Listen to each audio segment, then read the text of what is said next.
अशहदु अन्ना मुहम्मदुर रसूलुल्लाह।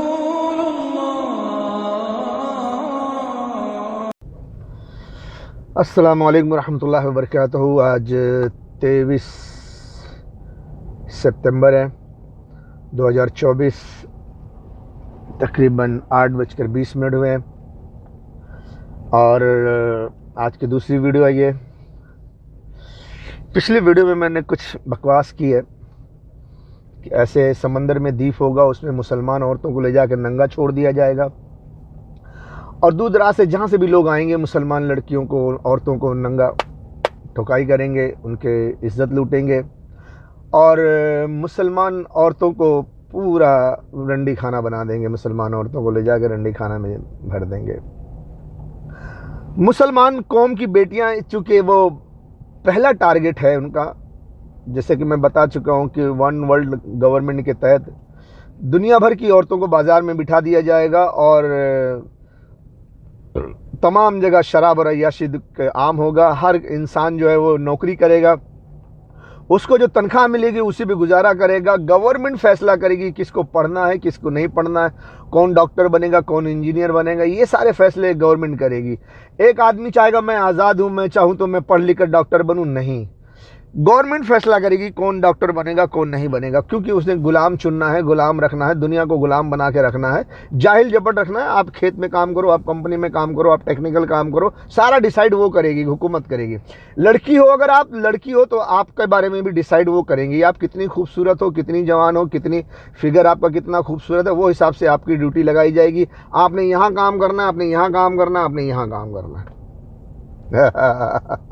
तो आप अगर जितनी भी खूबसूरत हो, अगर आप ज़्यादा अच्छी फिगर रखती हो, ज़्यादा खूबसूरत हो, तो आपकी ड्यूटी किसी अमीर आदमी के खिदमत में लगा दिया जाएगा। आप वहाँ ड्यूटी करो, वो सुबह शाम आपके ऊपर चढ़ेगा, मज़ा लेगा, आपको भी मज़ा देगा और वो रखेगा एक रंडी बना के। हुकूमत ये करेगी और ये सब ऐसा सुपर पावर का प्लान है, सब ऐसा वन वर्ल्ड गवर्नमेंट का यही प्लान है। शादी ब्याह कुछ करने की ज़रूरत नहीं, सब ऐसे किसी के साथ भी करो। जब उनका अमीरों का दिल भर जाएगा खूबसूरत फिगर वाली खूबसूरत लड़कियों से, तो वो फिर बाज़ार में बिठा देंगे। फिर बाज़ार से थर्ड क्लास बाज़ार में आ जाएंगे, सेकंड क्लास बाज़ार में, फिर थर्ड क्लास बाज़ार में। फिर जब तक में उसकी उम्र हो जाएगी, सड़ेगी, गलेगी, मरेगी, चीखेगी, चिल्लाएगी, कहीं जाके मर जाएगी, कचड़े के डब्बे में फेंक दो। यही औरत के साथ होने वाला है। और आज कहते हैं जी मुसलमान औरत को कैद में रखा गया है, जबरदस्ती बुर्का पहनाया जाता है, लेकिन बदनाम मुसलमान को किया जा रहा है, लेकिन औरतों को बाजार में बिठाने का काम कर रहे हैं। हिंदुस्तान में हुकूमत इतना अपने आप को धार्मिक कहती है, लेकिन रेप रुक ही नहीं रहा है। क्यों? रेप कौन रोकेगा? हुकूमत रोकेगी ना। लेकिन हुकूमत तो चाहती है रेप हो, वो तो अधर्म के लिए काम कर रही है, वो तो वन वर्ल्ड गवर्नमेंट के लिए काम कर रही है। तो रेप कैसे रुकेगा? रेप कौन रोकेगा? तो रेप रोकने के लिए भैया हुकूमत ईमानदार होनी चाहिए। तो बहरहाल मैं मुसलमान कौम की बेटियों को बताना चाहता हूँ, मुसलमान कौम को बताना चाहता हूँ, मुसलमान के मुल्लाओं को बताना चाहता हूँ कि इस्लाम पर आ जाओ, तौबा कर लो, नहीं तो बर्बाद हो जाओगे। मुसलमान औरतों की इज्जत लुटने वाली है तमाम, ये पूरा खित्ता जाएगा, यानी कि हिंदुस्तान, पाकिस्तान, बांग्लादेश और ये पूरा मुसलमानों का खित्ता जो है ये सब बर्बाद हो जाएगा। अरब से लेकर के ये ईरान, पाकिस्तान, अफ़गानिस्तान और भी जो चुटर बुटर मुसलमान हैं, श्रीलंका, नेपाल, ये पूरा मुसलमान औरतें कैद कर ली जाएंगी, उनकी इज्जत आबरू से खेला जाएगा। ये सब शुरू हो जाएगा 2025, 26, 27 तक मैंने बोला है। 24, 25, 26, 27 जब हिंदुस्तान पाकिस्तान पे हमला करने का मूड बनाएगा, जब हिंदुस्तान पर पाकिस्तान पे हमला करेगा, तो उधर पाकिस्तान पे हमला होगा, इधर हिंदुस्तान में औरतें गायब होना शुरू होंगी, लोग भीड़ छोड़ दी जाएगी, ये भीड़ जाकर मुसलमानों के घरों में आग लगाएगी, मुसलमानों की लड़कियों को पकड़ेगी, मुसलमानों की लड़कियों को उठा के ले जाएगी, खुद भी रेप करेंगे, खुद भी इज्जत लूटेंगे और नेताओं मिनिस्टरों तक पहुंचा दे जाएंगे। फिर वो अमीर के यहाँ डिवाइड कर दिए जाएंगे, अमीर अमीर जो उनका कनेक्शन होगा वहाँ डिवाइड कर दी जाएंगी, बाकी और बहुत सारी लड़कियों को कंटेनर में भर भर के विदेश में दोस्तों के मुल्कों में भेज दिया जाएगा, अय्याशी के अड्डे में, वहाँ वो शराब और अय्याशी के काम आएंगी। बाज़ारों में फिर उनको कैसे बिठाना है कैसे नहीं बिठाना वो लोग फैसला करेंगे। बहरहाल पूरी मुसलमान कौम की बेटियां को रंडी के धंधे पे लगा दिया जाएगा। आज मुसलमान कौम की बेटियां कर भी क्या रही हैं? बुर्का पहने तो बुर्का खराब, बुर्का पहनने के बाद भी सब कुछ दिखाई दे रहा है। स्कूल कॉलेज जाती हैं, माँ बाप को बोलती है मैं कॉलेज जा रही हूँ, स्कूल जा रही हूँ, सहेली के यहाँ जा रही हूँ, लेकिन वहाँ जाके और न जाने क्या क्या क्या क्या क्या क्या क्या कलूटी काम करके आती है, तोबा तोबा मुंह काला करके आती है। कौन देखता है? वो देखता है ना, वो जो नीली छतरी वाला ऊपर बड़ा बड़ा बड़ा बड़ा ऊंचा पर जो शटल लाइट लगा के रखा हुआ है। अर्श कितना ऊंचा है, अर्श के ऊपर भी उसका शटल लाइट होगा, कितना ऊंचा होगा, कहाँ होगा, कैसा होगा, किसको क्या मालूम। वो सब देखता है, वो सब देखता भी है और जिसको चाहता है उसको दिखाता भी है, ले तू भी देख ले ये सब लड़कियां क्या कर रही हैं। मुसलमान की लड़कियां, एक लड़की 12-13 लड़के के साथ एक कमरे में की है, मैं जानता हूं। अब किस किस को बताऊं, ये मुसलमान लड़कियां ऐसा करती हैं। तौबा तौबा तौबा, इन पर अजाब नहीं आएगा तो और क्या होगा। अल्लाह मतलब ये सिस्टम को उन्हीं के पर मसल्लत कर देता है। नहीं, जो तुम बेवकूफ़ समझती हो अल्लाह को, अल्लाह उसी बेवकूफ़ की रस्सी से तुमको बांध देता है।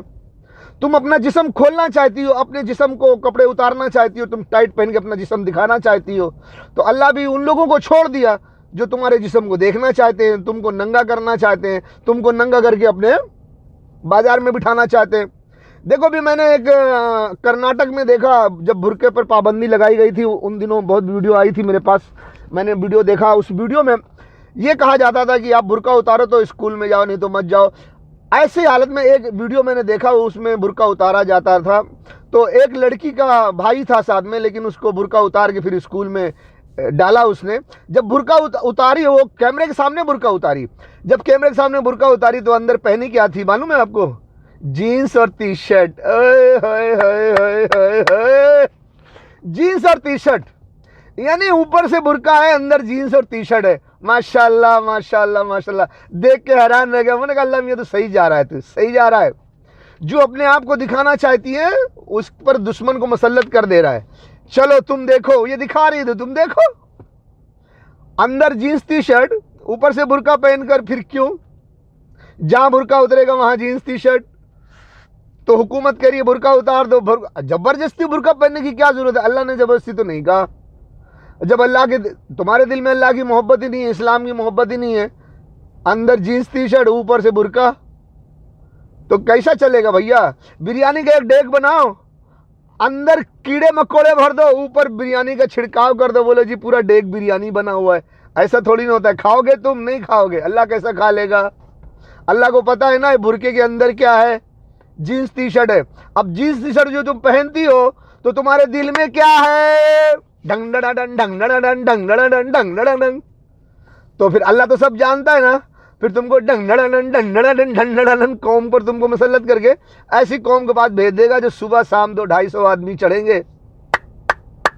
आए कलूटी, आए, मजा आएगा, मजा आएगा। लेकिन वही मजा आएगा कि जब तक स्टोर रहेगा, जब तक माल जमा रहेगा, निकलता रहेगा, ठीक है, मजा आएगा थोड़ा बहुत। लेकिन जिस दिन स्टोर खत्म हो गया, गाल में खड्डे हो गए, चमड़ी आ गई हड्डी पे, खलास, फिर तो बीमारी आएगी, फिर दर्द होगा, तकलीफ होगी, कलेजे से सब जान निकलेगी, चीखोगी, चिल्लाओगी, बचाओ, कहाँ है मेरी कौम के नौजवान, मेरी इज्जत आबरू की हिफाजत कौन करे? जब तू जवान थी तो बुर्के के अंदर टी शर्ट और जीन्स पहनती थी, अपने दिखा दिखा के चलती थी, लौंडों के साथ न जाने यहाँ वहाँ बॉयफ्रेंड के साथ घूमती फिरती थी। तब तुझे कौम के बेटे नज़र नहीं आए, तब तुम्हें कौम याद नहीं आई, तब तुझे अल्लाह और उसका रसूल याद नहीं आया। आज जब 250 आदमी चढ़ चढ़ के तुझे हड्डी में चमड़ी चढ़ा दिए, तो आज तुझे कौम नज़र आ रही है। मेरे कौम के मर्द कहाँ है मेरी इज्जत आबरू बचाने के लिए?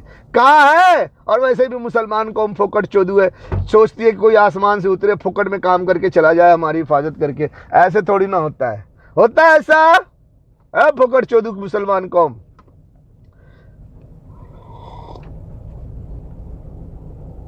ए फोकट चोदू मुसलमान कौम, फोकट में चाहते हो? फोकट में नहीं होगा, कुछ नहीं होगा। अभी जो हीरो आने वाला है नवंबर दिसंबर में आ सकता है वो, और हिंदुस्तान के किसी बड़े शहर में से एंट्री करेगा वो। उसकी फिक्र ना करो, अपनी फिक्र करो। वो उसके लिए अल्लाह काफ़ी है। उसने जो अल्लाह ने भेजा है तो अल्लाह उसके लिए काफ़ी है।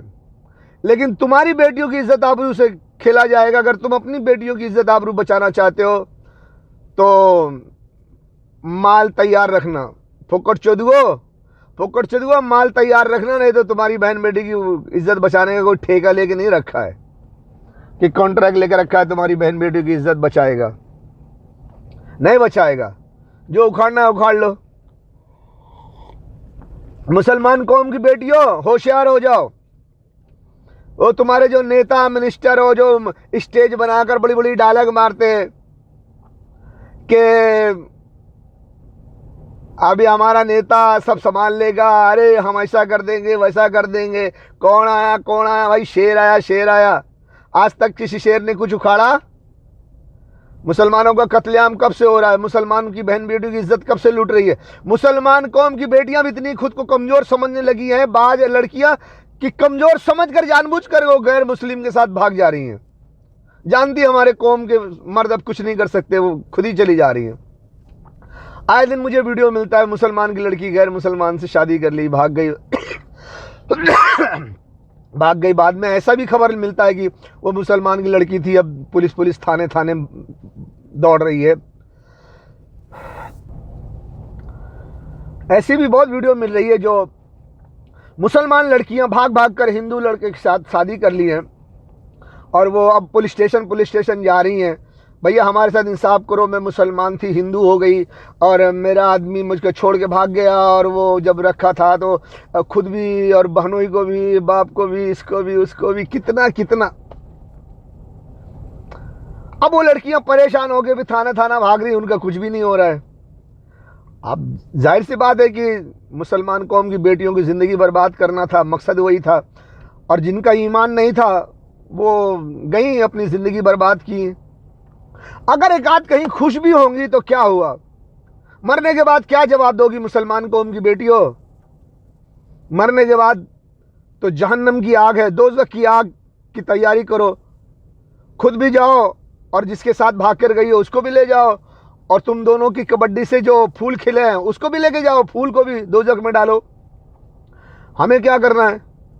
ईमान है तो कुछ सोचो। किसी के साथ भी जाओगे, कबड्डी तो खेलोगे, कबड्डी खेलोगे तो फूल खिलेंगे, तो उस फूल के बारे में क्या सोचा है? उसको भी दोज़ख में ले जाना है, ले जाओ शौक से। खुद भी जाओ और जिसके साथ कबड्डी खेलना है उसको भी ले जाओ, और अपने फूलों को भी लेके जाओ जो तुमने खिलाया है, गुल खिलाया है। ना कलूटी कलूटी। ये जवानी है, ये उम्र है, खेल लो जितनी कबड्डी खेलना है, मजा कर लो, लेकिन थोड़े से पल के बाद तुम्हें हिसाब देना है। अल्लाह तुम्हें बुलाने वाला है, अनकरीब तुम्हें खड़ा किया जाएगा और तुमसे सवाल किया जाएगा, कहाँ कबड्डी खेली, कितने फूल खिलाए, किस रास्ते पे चले और किस रास्ते पे चलाए फूलों को। सबको ले आओ, दोज़ख में डाल दो, घसीट कर दोज़ख में डाल दिया जाएगा। फिर क्या फ़ायदा गैर मुसलमानों से शादी करके? सोचो जरा, सोचो। मुसलमान कौम की बेटियों, तुमको बाजार में बिठाया जाने वाला, तुम्हारे कौम के मर्द फुकट चोदू हैं साले, इसके लिए जल्दी मदद भी नहीं आ रही है। क्यों? फुकट चोदुओं को जल्दी मदद नहीं आती। कौन करेगा मदद? हर आदमी अपना अपना माल जमा करके रखना चाहता है, दूसरा कौन आएगा अपना माल खर्चा करके तुम्हारी इज्जत आबरू की हिफाजत करने के लिए? इसलिए पहले बता रहा हूं, नवंबर दिसंबर में जो आ रहा है, अब अपने पैसे से तुम्हारी बहन बेटियों की इज्जत आबरू की हिफाजत के लिए नहीं कदम बढ़ाएगा, तुम्हारा पैसा ही इस्तेमाल करेगा। तो कौम अपना पैसा तैयार रखो ताकि तुम्हारी कौम की बेटियों की इज्जत आबरू की हिफाजत हो। नहीं तो तुम्हारे बाप का नौकर तो है नहीं, तुम्हारा बाप का गुलाम तो है नहीं कि अपनी कमाई का पैसा लगा के तुम्हारी बहन बेटियों की इज्जत आबरू की हिफाजत के लिए लड़े। कब तक लड़ेगा आदमी? और तुम लोग बड़े बड़े डायलॉग मारते हो, साले चूतिए कहीं के कुत्ते, साले हरामजादे। मुझे बहुत मुसलमानों ने डायलॉग मारा इसलिए गाली दे रहा, खुद तुम्हारी माँ की तो साले फुक्कड़ चोदू, खुद भी करते नहीं कुछ, दूसरों को भी जो करता है उसको भी कहते हैं जी ये फितनाबाज है।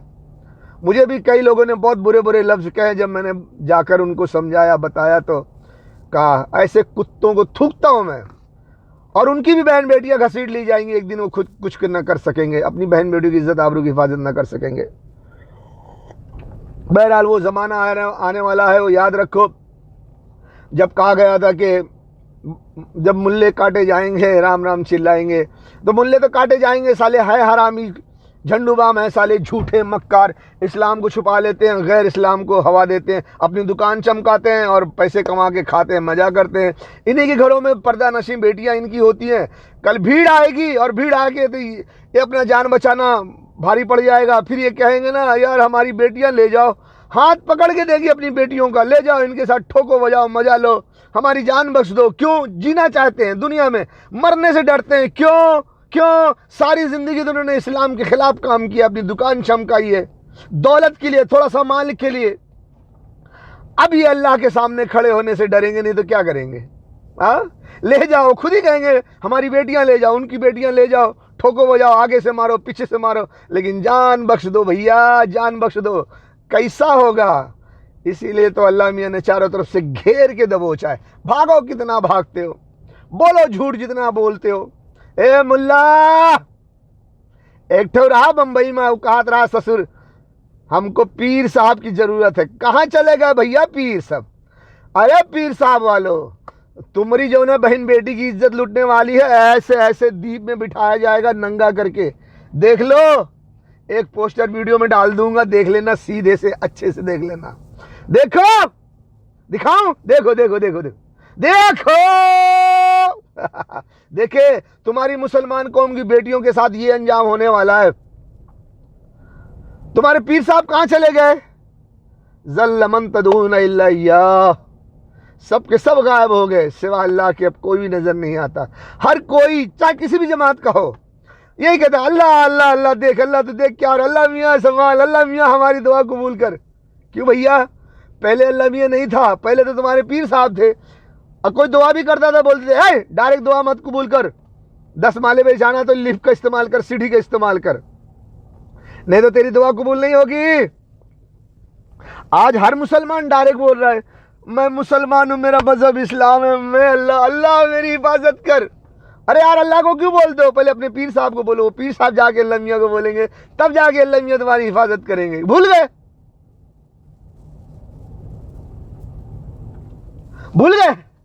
हाँ, ला ला ला ला ला ला ला ला ला ला ला, बड़ी लंबी लंबी डायलॉग मार देते तुम्हारे मौलवी झंडू बम, पूरा माइक फाड़ देते थे, कुर्सी हिला देते थे, महफिल नारे तकबीर अल्लाह अकबर झूम उठती थी।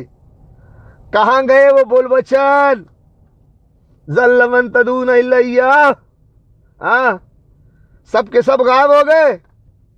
अल्लाह ने कुरान में फरमाया, लेकिन ये पिछले लोगों के लिए फरमाया, जब वो उनको समंदर में कोई तकलीफ पहुंचती थी तो वो समंदर में कोई तकलीफ पहुंचती थी तो उनको याद आता था अल्लाह। जब समंदर में अल्लाह मुसीबत से निजात दे देता था तो वो फिर ज़मीन पे आ जाते थे, तो फिर मुकर जाते थे।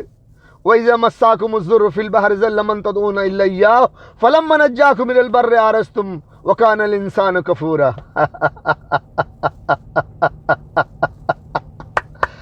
आज ऐसे मुसलमान हो गए हैं, तकलीफ हुई डंडा घुसा की पै पै पै पै, अल्लाह बचाओ अल्लाह बचाओ। उसके बाद जहां फुकट चुदू फिर गायब हो गए पीर साहब हजरत साहब के पास। कहां गए हजरत साहब? मुसलमान कौम की बेटियों, तुम्हारी इज्जत आबरू खतरे में है। हाँ, या तो पीर ढूंढ लो या तो फिर अल्लाह के पास चली जाओ, अल्लाह को वक्कल लो, अल्लाह मियाँ बचाओ, अल्लाह मियाँ बचाओ। तू डायरेक्ट दुआ कबूल करता है, अब दोबारा पीर साहब को नहीं बुलाऊंगी, आजा डायरेक्ट हमारी इज्जत आबरू की हिफाजत कर ले। अल्लाह वैसे डायरेक्ट नहीं आता, वैसे अपने बंदों में से किसी को भेजता है। इसका मतलब ये नहीं कि तुम अल्लाह से डायरेक्ट दुआ ना करो, डायरेक्ट अल्लाह से दुआ करोगे तब वो इंतजाम करता है, तब वो किसी को भेजेगा। चल भाई बंदे मेरे उठ, तुझे मैंने इसीलिए पैदा किया, जा लगा तिकड़म अपना, अभी शुरू कर दे। अलिफ बे ते से जालिम कौम मर जाए ठेंगे से, है कलुटी कलुटी बात समझ में आ रही नहीं आ रही है? जा, नहीं समझी तो मैं क्या करूं? तेरी इज्जत आबरू की हिफाजत कौन करेगा? चल दफाओ, तेरी कौम फोकट चोदू है। क्योंकि ईरान पर डायरेक्ट अमेरिका इजराइल हमला नहीं कर सकते। अगर वो करते हैं डायरेक्ट ईरान पर हमला, तो ईरान पहली फुर्सत में इजराइल का नामो निशान मिटा देगा। इतनी मिसाइल्स उसके पास, इतने हथियार हैं, और वो इजराइल भी जानता है, अमेरिका भी जानता है, ब्रिटेन फ्रांस सभी जानते हैं, ऑस्ट्रेलिया भी जानता है। इसीलिए डायरेक्ट ईरान पर हमला कोई नहीं करेगा। क्यों? इजराइल खत्म हो जाएगा, इजराइल को सेव करना है। इसलिए ईरान को हिंदुस्तान से मारा जाए, हिंदुस्तान को इस्तेमाल करके ईरान को मारा जाए, ताकि ईरान अगर कोई जवाबी कार्रवाई करे तो वो हिंदुस्तान में करे, इजराइल सेफ रहे। इसीलिए ईरान को मारने के लिए हिंदुस्तान को चुना गया है। बेगैरत हुक्मरानों, इन लाशों को, गोश्त के टुकड़ों को देखकर तुम्हें गैरत क्यों नहीं आती? तुम कैसे सोते हो? तुम कैसे पीते हो? तुम कैसे खाते हो? तुम कैसे जिंदगी गुजारते हो? ए बेगैरतों, ए जर्देलों, ए हुक्मरानों, तुम कब जागोगे? कब जागोगे? वो बेचारे फरियाद कर रहे हैं, बुला रहे हैं तुम्हें। कोई हाफिज कुरान आर्मी चीफ साहब, रसूलुल्लाह की उम्मत कट रही है, लोग उनके आज़ा के टुकड़े चादर में समेट रहे हैं। तुम अपने एटम बम और मिसाइलों के साथ तमाशा देख रहे हो। हमसे बर्दाश्त नहीं हो सकता, हम ये नहीं देख सकते, हम ये बर्दाश्त नहीं कर सकते। जुर्रत करो।